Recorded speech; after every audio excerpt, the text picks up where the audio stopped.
오늘 부활주일이에요. 부활이 뭔가요? 다시 사는 거죠. 성경은 부활이 있다고 우리에게 가르쳐 줍니다. 죽은 사람들은 예수님이 다시 오실 때에 몸이 다시 살아나게 될 거예요. 예수님께서 이 사실을 가르쳐 주시기 위해서 부활의 첫 열매가 되셨습니다. 우리도 나중에 우리의 영혼만 사는 것이 아니라 몸도 살아나게 될 거예요. 로마 군인들이나 유대인들은 예수님을 십자가에 죽인 것으로 끝난 줄 알았거든요. 그런데 그렇게 끝나지 않았습니다. 예수님은 다시 살아나셨습니다. 예수님의 부활을 믿어야 되는데 믿어지세요? 예수님의 부활을 믿는다면 그 다음에 있는 부활을 받아들여야 돼요. 예수님 다음으로 이 부활에 참여하게 될 사람들이 바로 우리들입니다. 부활뿐만 아니라 우리도 부활하게 될 것이다 라고 하는 이 사실 믿어지실 수 있기를 바랍니다. 예수님의 부활을 믿지 못한다면 지금 여기에 이렇게 나와 앉아있는 게 무의미해요. 우리 모두 이 믿음을 가지고 살아야 합니다. 예수님께서 부활하셨고 우리도 부활하게 될 것이다 라고 하는 이 믿음 반드시 가지고 살아야 돼요. 고린도 교회에요, 이걸 못 믿는 사람들이 있었어요. 그래서요, 바울이 고린도 교회에 편지를 적어서 보내는 거예요. 부활은 있다, 예수님이 부활하셨다 뿐만 아니라 그 예수님이 부활의 첫 열매가 되셨는데 그 다음 우리도 부활하게 될 것이다, 이것을 편지에 기록해서 가르쳐 준 것이 고린도전서입니다. 그리고 오늘 고린도전서를 읽고 우리 대하고 있는 우리들에게도 부활에 대한 가르침을 주고 있는 거예요. 그 가르침을 주면서 이 시대에 우리가 부활신앙을 가지고 어떻게 살아야 하는지를 권면하고 가르쳐주고 있어요. 여러분, 우리에게 이 부활신앙이 필요한데요, 이 부활신앙을 가지고 있다면 어떻게 살아야 할까요? 부활이 있다라고 하는 사실 믿는 것으로 끝나는 게 아니고요, 그렇다면 그 부활이 나에게 어떤 의미이고 그리고 나서 어떤 삶을 살아가야 할 것인가까지 가야 이 부활이 진짜 의미 있는 거거든요. 그래서 바울이 그것을 가르쳐 주는 겁니다. 그래서 그러므로 이렇게 하라 라는 설명을 이어가는 거예요. 결론처럼 가르쳐 주고 있는 거죠. 예수님의 부활을 믿는 사람들 어떻게 살면 될까요? 내가 부활이 있다는 사실을 믿는다면, 부활 신앙을 가지고 있다면 예수님과 더불어 최종의 승리를 얻게 될 사람이라는 사실도 꼭 기억하셔야 돼요. 여러분, 마지막까지 승리할 사람들입니다. 세상이 어떻게 되든지 간에 여러분들이 이 부활신앙을 가지고요, 반드시 이길 사람들이에요. 그것이 믿어져야 됩니다. 영광의 승리를 얻을 사람들이라고요. 이 부활신앙을 가지고 있는 사람들은 그런 사람들이에요. 마지막에 승리할 사람, 영광의 승리를 거머쥘 사람, 그것이 여러분들이라고요. 이거는요, 대학을 가도 되고 안 가도 되고 이런 문제가 아닙니다. 취업해도 되고 안 해도 되고 그런 의미가 아니에요. 영광의 승리는 반드시 얻으셔야 돼요. 이 땅에서의 성적이나 진로나 이제 시험 기간이죠, 취업이나 시험이나 이런 것들은요, 다시 기회가 올 수 있어요. 그런데요, 이 부활신앙과 관련된 이 구원의 문제는요, 한번 기회가 지나가고 주님이 오시고 나면 더 이상 돌이킬 수 없는 거예요. 그 주님께서 다시 오시면 더 이상 기회가 없습니다. 그 전에 여러분들이 이 문제 해결하셔야 돼요. 그 전에 이 믿음을 가져야 되는 거예요. 그래야 최종의 승리를 얻을 수 있습니다. 이 땅에서 살기가 얼마나 힘들어요? 힘들죠. 세상을 살아가는 모든 상황들이 그렇거든요. 아직 뭔지 어떻게 될지 불확실한 그런 상황들을 마주하고 있기 때문에 이렇게 하는 게 맞을까? 이것이 정당한가? 잘하고 있는 것인가? 뭐 이런 생각들 때문에 고민이 될 것이고 염려가 될 것이고 그렇기 때문에 힘들 거예요. 그래서 여러분 참 고생이 많습니다.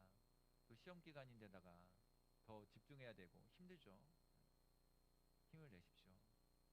쉽지만은 않은 길을 가고 있는 거 분명해요.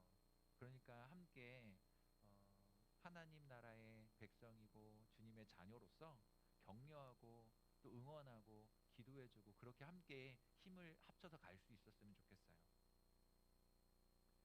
뭐 하나 명확한 것이 없는 세상이에요.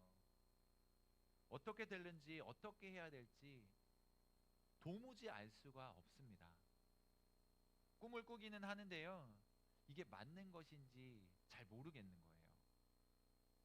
소원을 가지고 있고 가져보지만 왠지 안 될 것 같은 불안감에 휩싸이는 거예요. 계획도 세워보고요, 노력도 하는데 이거 잘 안 될 것 같은 그 불안함이 우리를 덮치는 거예요. 그래서 기도라는 것들을 해보게 되는데요, 뭔가 달라지는 것 같지 않아 보여요.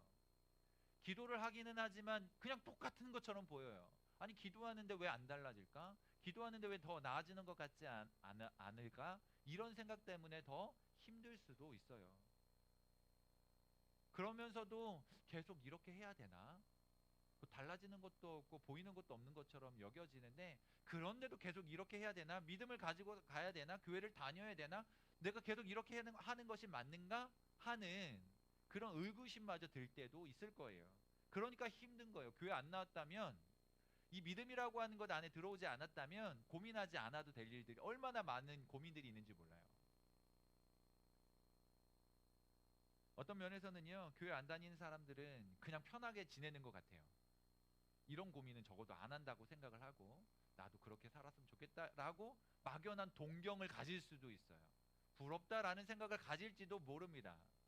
그런데 아니에요. 이 땅에서 그냥 이렇게 끝나지 않을 거기 때문에 그래요. 우리에게는요, 반드시 최종의 승리가 기다리고 있기 때문에, 그 승리를 바라보고 가는 사람들이기 때문에 우리는 그들처럼 이 땅에 있는 것이 전부인 것으로 그렇게 막 살아갈 수 없는 거예요.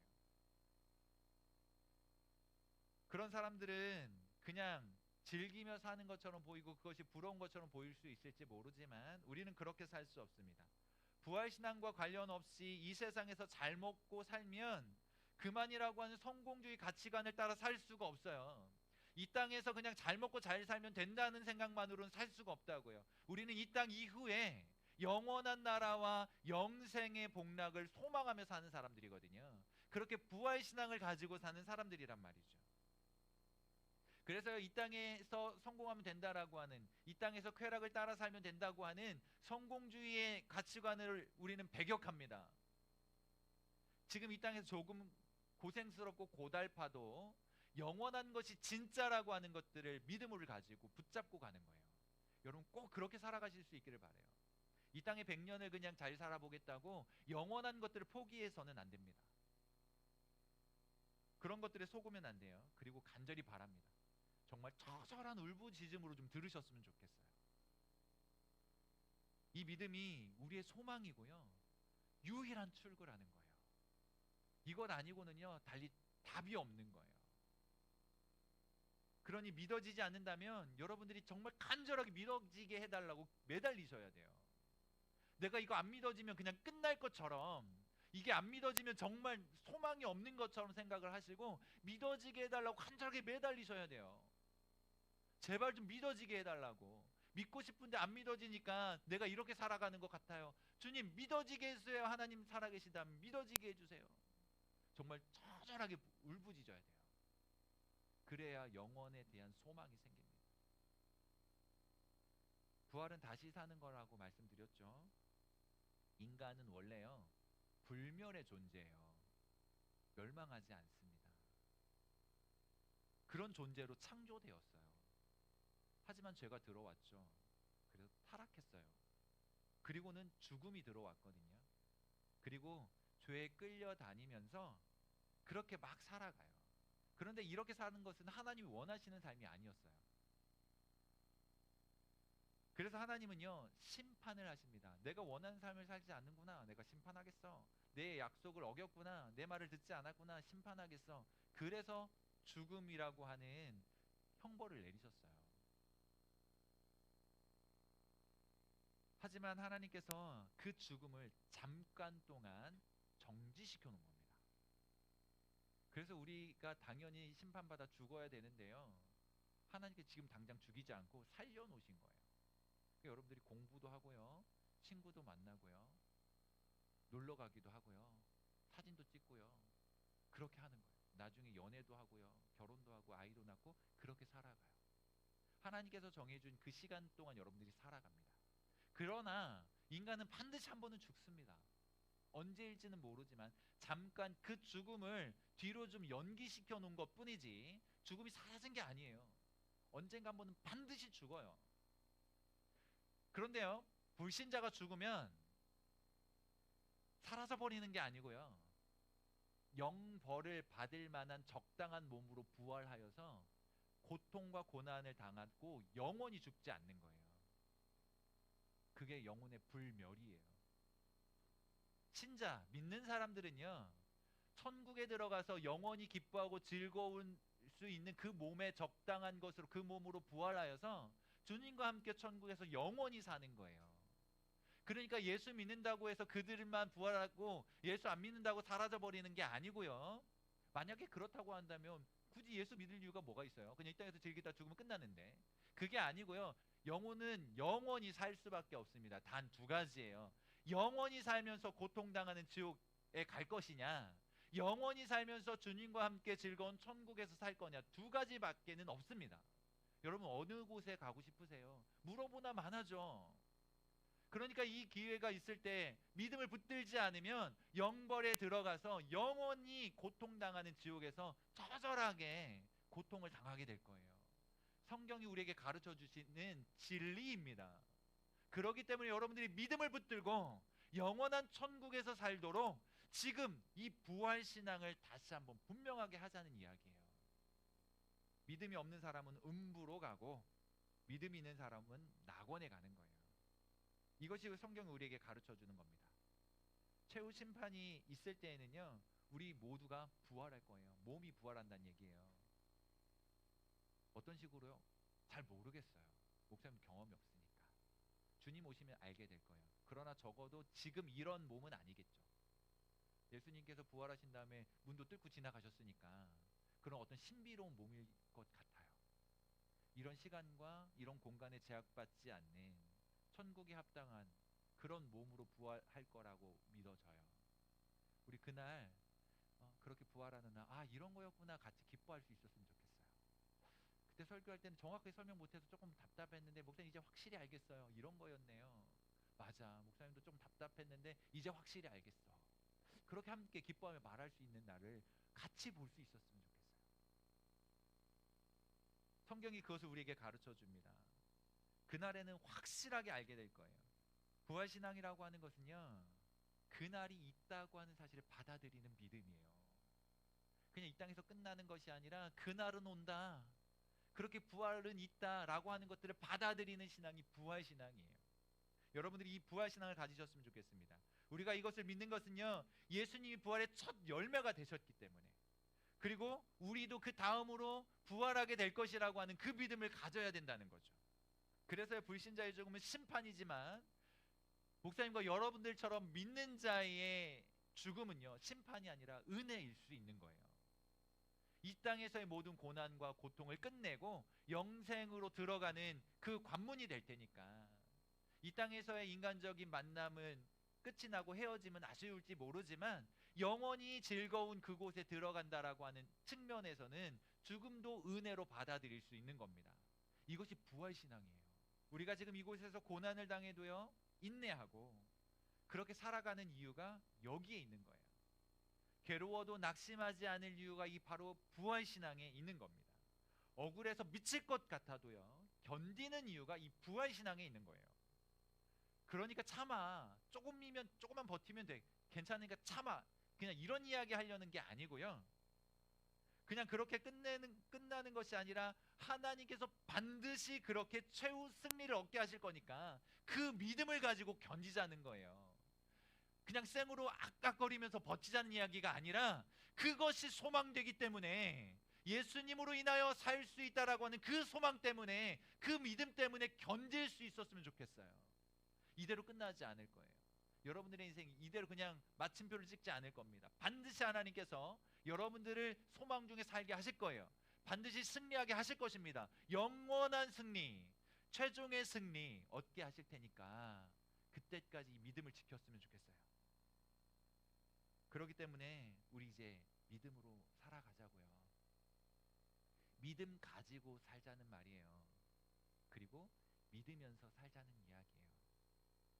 믿음으로 산다는 것은요, 오늘 성경이 우리에게 두 가지로 가르쳐 줍니다. 첫 번째는요, 견실하며 흔들리지 말라고 해요. 우리가 언제 가장 아름다운지 아세요? 여러분들이 언제 가장 아름다울 것 같으세요?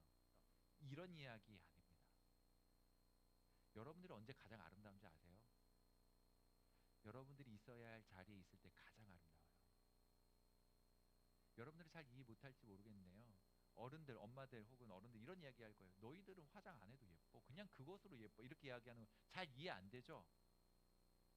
잘 이해 안 될 거예요. 근데 나중에 한 20년 지나 보세요. 무슨 말인지 알 거예요. 근데 그게 진리였구나 알게 될 겁니다. 근데 그러니까 지금 깨달아라, 뭐 그건 여러분의 몫이에요. 뭐 화장한다고 지옥 가지는 않습니다. 뭐 게임한다고 지옥 가지는 않아요. 뭐 그거는 천국과 지옥과 상관없어요. 그건 여러분들이 하시면 돼요. 그러나 무엇이 올바른 삶인가에 대한 생각들은 갖자는 거죠. 다시요, 여러분들이 가장 아름다운 거는요, 무언가 하고 무언가 치장하고 해서 그런 게 아니라 여러분들이 있어야 할 그 자리를 지킬 때 가장 아름다운 거예요. 여러분이 하나같이 예쁘고 사랑스럽다고 하는 사실 꼭 기억하실 수 있었으면 좋겠습니다. 사는 곳이 다르고요, 학교도 다르고요, 외모도 다 달라요. 그런데 그것 하나는 분명합니다. 여러분들은 아름답다는 거예요. 여러분들은 자체로 사랑스럽다는 거예요. 여러분들이 있어야 할 예배 자리에 있기 때문에 아름다운 거예요. 여러분들이 있어야 할 믿음 안에 있기 때문에 아름다운 거예요. 여러분들이 있어야 할 학교에 있기 때문에 아름다운 거예요. 여러분들 학생인데 학교 안 가고 편의점에서 알바하고 있다고 생각한다면 사람들이 이렇게 생각해요. 쟤는 학생인데 왜 학교를 안 갔지?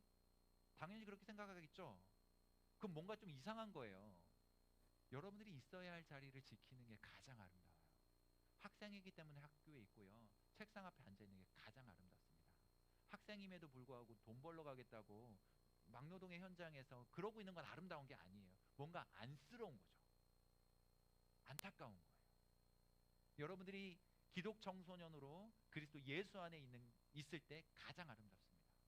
여러분들이 신앙을 지키고 살아가는 것이 가장 아름다운 거예요. 그 자리에서 하나님의 뜻을 따라 살아가는 것이 견실하고 흔들리지 않는 거예요.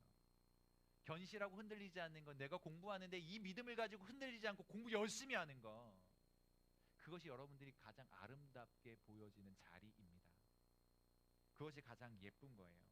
우리의 상황과 처지가 어떻든지 간에요, 항상 그 자리를 떠나지 않는 거. 환경이 흔들리고 있고 상황이 위태로워도 나는 끝까지 이 믿음 가지고 든든하게 견실하게 흔들리지 않겠다, 그 믿음을 지켜가는 거, 그게 필요한 것입니다. 좀 어려운 말로요, 이것을요 우리는 은혜 안에 있다라고 말하는 거예요. 이게 왜 어려운 말이냐면 막연하거든요. 쥐어지는 것도 없고 보여지는 것도 없는데 그게 뭐야 라고 여러분들 아마 생각하실 거예요. 근데 이게 조금 지나면 이해되기 시작합니다. 여러분들이 은혜 안에 있을 때 가장 아름다워요. 그리고 잘 살 수 있습니다. 각자의 역할을 주셨으니까요, 그것을 사명으로 알고 사는 거예요.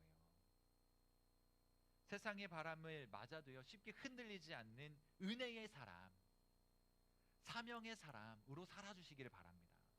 여러분들이 학생이니까 학생의 본분을 다 하고요, 기독 청소년이니까 기독인으로서의 본분을 다 해주시고 그렇게 살아가는 삶, 그것이 잘 사는 거예요. 하나님 나라 인싸 되실 수 있기를 바라요. 그것이 주의 일에 힘쓰는 겁니다. 흔들리지 말라고 하는 이유도 바로 이것 때문이거든요. 주님이 그 길을 가셨어요. 하나님이 계획하시고 골고다의 길을 묵묵히 걸어가신 거예요. 우리도 주님 위에서 살아야 합니다. 우리가 하나님의 자녀이기 때문에 좀 독특한 삶을 살죠. 하나님을 모르는 사람들하고는 좀 다른 삶을 산단 말이에요. 은혜를 받았기 때문에 세상은 관심 없는 그 일에 우리는 관심을 가져요. 우리가 하나님의 자녀가 되었고 기독 청소년이기 때문에 세상은 별로 관심 없고요, 세상은 중요하게 여기지 않는 바로 그 일에 우리는 중요하게 여기고 관심을 두고 살아갑니다. 이것이 기독 청소년이 가지고 있는, 신앙인이 가지고 있는 독특함이거든요. 뭔가 성격이 4차원이야, 이게 독특함이 아니고 세상과는 다른 방식으로 사는 무언가가 있다는 거예요. 성적, 그것이 중요한 게 아니구나. 외모, 그것이 중요한 게 아니구나. 내가 가지고 있는 소유 그것이 중요한 것이 아니구나. 얘는 뭔가 세상하고 다른 가치가 있네. 세상하고는 조금 다른 방식으로 살아가고 있구나를 보여주는 삶. 그것이 독특한 삶이에요. 여러분들이 그렇게 살아주셨으면 좋겠습니다. 십자가와 부활의 의미를 분명히 새기고 깨달아서 세상은 외면하지만 우리는 그것 붙들고 믿음으로 살아가실 수 있기를 바랍니다. 그렇게 살아가는 자들이 부활신앙을 가진 사람들이에요. 살아있는 동안 그 믿음을 가지고 주의 일에 힘써야 됩니다. 주의 일이 무엇일까요? 다 목사되라는 얘기 아니잖아요. 다 선교사되라는 이야기 아닙니다. 주의 일이라는 거는요, 목사 선교사 되겠다라는 이야기가 아니에요. 여러분들이 살아가고 있는 이 삶의 현장에서, 여러분들이 살아가고 있는 그 자리에서 그리스도의 영광을 드러내는 삶이 사명자의 삶이고요, 주의 일에 힘쓰는 거예요. 여러분들의 본분이 뭐예요? 거부할 수 없고 부정할 수 없이 공부하는 일이잖아요. 공부 열심히 하는 게 주의 일인 줄로 믿습니다. 친구들과 좋은 관계를 유지하기 위해 힘쓰는 거, 그것이 주의 일인 줄로 믿어요. 부모님 말씀 잘 듣고요, 가정 안에서 올바르게 생활하는 게, 그것이 주의 일인 줄로 믿습니다. 여러분 어렵게 생각하지 마세요. 나가다가 바닥에 떨어져 있는 쓰레기 줍는 거, 그거 주의 일입니다. 힘들어하는 친구 격려하고 힘내 한마디 해주는 것, 주의 일이에요. 그 모든 것들이 그리스도 예수의 이름으로 하나님의 사랑으로 가득하여서 행한다면 굳이 목사가 아니고 선교사가 아니어도 그 모든 것들은 주의 일이에요. 여러분들이 연필을 혹은 샤프펜을 잡아 드는 순간부터 주의 일인 거예요. 여러분 주의 일을 오해하지 마십시오. 그리고 여러분들이 있는 그 자리에서부터 이 일을 시작하셔야 돼요. 다만 부활신앙을 가지고 나를 구원하여 주셨다고 하는, 나를 앞으로도 영원히 살게 하실 것이라고 하는 그 믿음, 부활신앙을 가지고 주의 일에 힘쓰는 여러분 되실 수 있기를 축복합니다. 힘든 줄 알지만, 어려운 줄 알지만 끝까지 포기하지 않았으면 좋겠어요. 그리고요, 함께 그 일들에 동참해 주었으면 좋겠습니다. 우리가 하는 모든 수고는요, 결코 헛되지 않아요. 하나님께서 반드시 최종의 승리를 얻게 하실 겁니다. 부활하신 주님 앞에 부활의 몸을 입고 서게 될 날이 반드시 올 거예요. 그날에 하나님께서 모든 수고와 눈물을 닦아주실 거예요. 여러분들의 억울함과 답답했던 그 모든 일들을 풀어주실 거예요. 이해되지 않았고 답답했던 그 모든 이 땅의 문제들을 해결해 주실 거예요. 깨닫게 하실 겁니다. 그날은 반드시 올 거니까. 지금 여러분들 부활신앙을 가지고 주어진 청소년의 삶, 주어진 학생의 삶, 주어진 자녀의 삶, 주어진 여러분들의 인생을 잘 살아가시기